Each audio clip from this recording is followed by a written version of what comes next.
Thank you all for coming. Are you having a fun morning so far? So this is an honor for me. My name is Mina Kim. I'm an independent journalist from South Korea. I was one of the few that delivered the actual news to Koreans and Korean Americans during the 2020 election about President Trump. So that's enough of me. Today we have Tanner Roberts. He's a best-selling author. He wrote 2 books called Dumb Politics and 101 Tips to Become Radical Liberal. And then we also have Mark Ivanyo. He is a Texas licensed attorney who serves as executive director of Republicans for National Renewal. And he facilitates cooperation between conservative movements internationally, especially in Europe. We also have Carrie Cheshire here, Executive Director of Texans for Strong Borders, and also the President of Texas Anti-Communist League and 6th Generation Texan. Okay, so it is so great to have you on board. Today we'll discuss border crisis, China, Ukraine, and how Trump has changed the GOP. Let's get right into it. So let's start from home. Here in Texas, the U.S. is being invaded by illegal aliens every day. Recently, I've heard about the city north of Houston called Colony Ridge. Can you expound upon what's going on in Colony Ridge, Carrie? Yeah, so most folks have probably seen the stuff on Fox News, the crossings down in Eagle Pass, and seen that not only is Joe Biden refusing to secure the Texas border, but he's actually actively facilitating the invasion. That you're seeing folks come across, you're seeing Border Patrol cut the wire, you're seeing a deluge of people, over 7 million illegal aliens through the Texas border just since he's taken office. And why are these folks coming here? These folks are primarily coming here for jobs. They're economic migrants. They're falsely claiming asylum, but they're coming up here because they know that they can get a job. And one of the places that they're doing it is right here in Houston. Most companies don't require E-Verify. Sadly, the Texas legislature failed to pass a bill requiring E-Verify despite the efforts of right here in Montgomery County, State Representative Steve Toth, who carried our bill on that issue. But what these people are doing is they're working, and ultimately a lot of them are settling in this place called Colony Ridge, which is about, 20 miles east of here, just outside of Cleveland.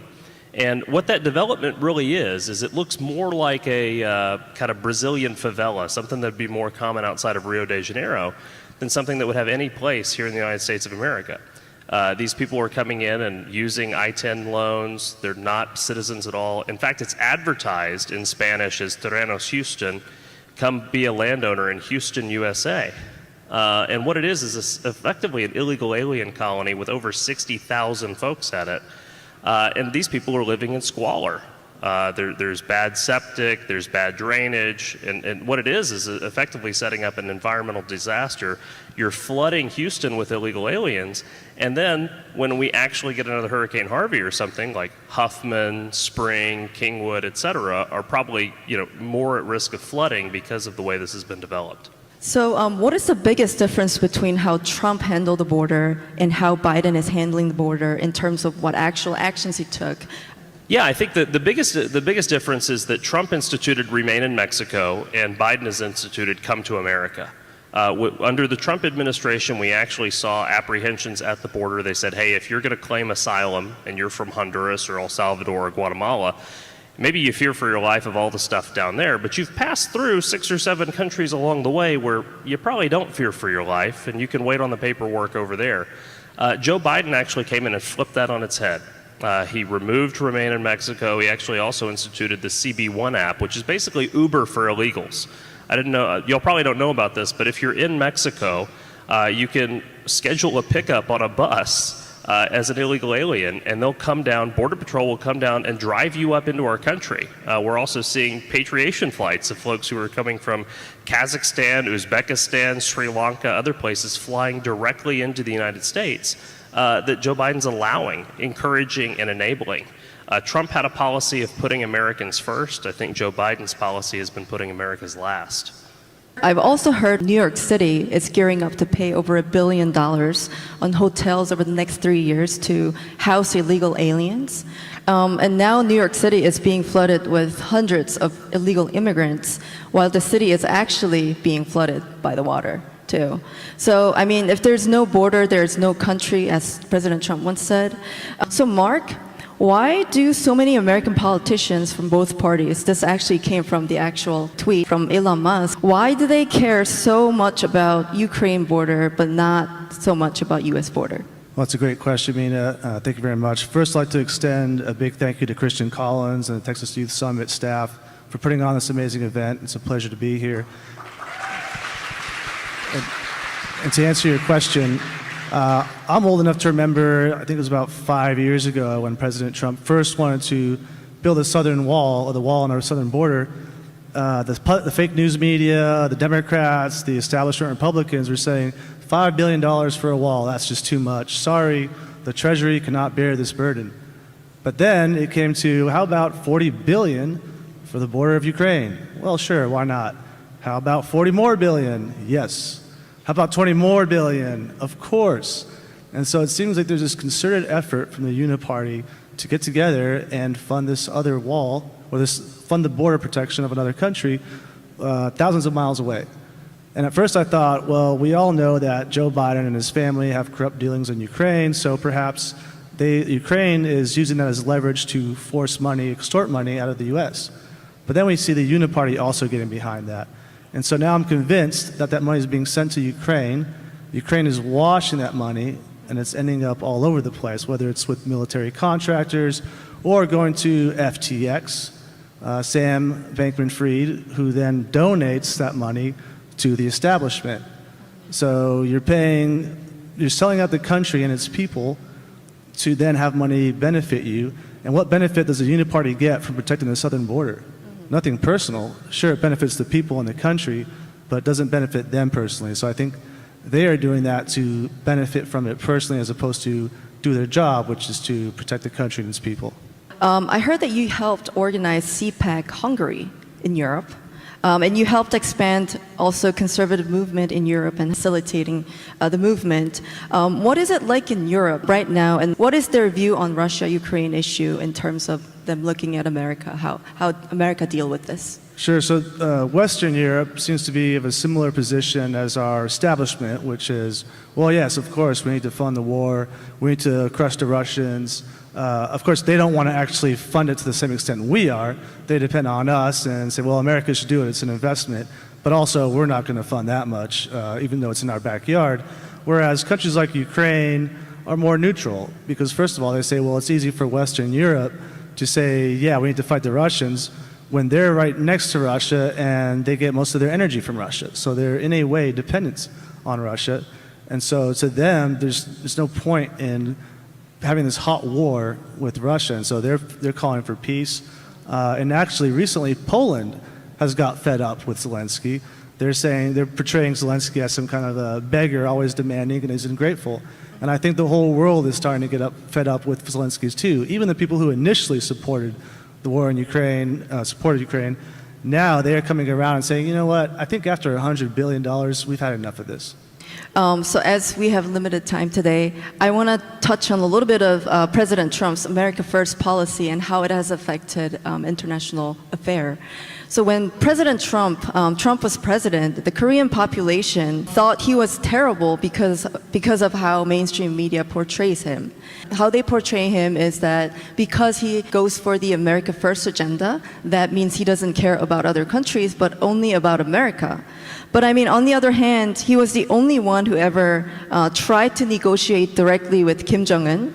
So there's confusion about GOP foreign policy goals globally.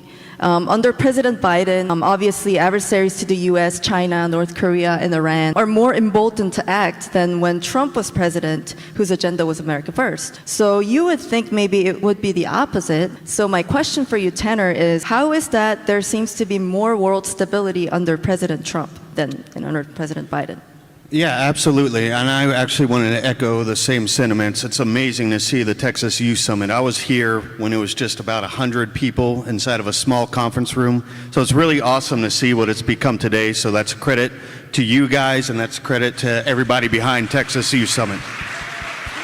To answer your question, let's look at Ukraine. And I know Mark talked about that a little bit. The fact is that we're using a lot of non-military spending to subsidize businesses, to subsidize agriculture, to really prop up that economy while ours is failing, while we're regulating and taxing to death small businesses. And that really illuminates the weakness on our American First policy, which isn't even existent. So when other countries see that, where we're putting our own citizens last to the favors of other countries, one of the most corrupt countries too, in Europe, that sends a signal that our incompetence has no bounds, like we saw in Afghanistan.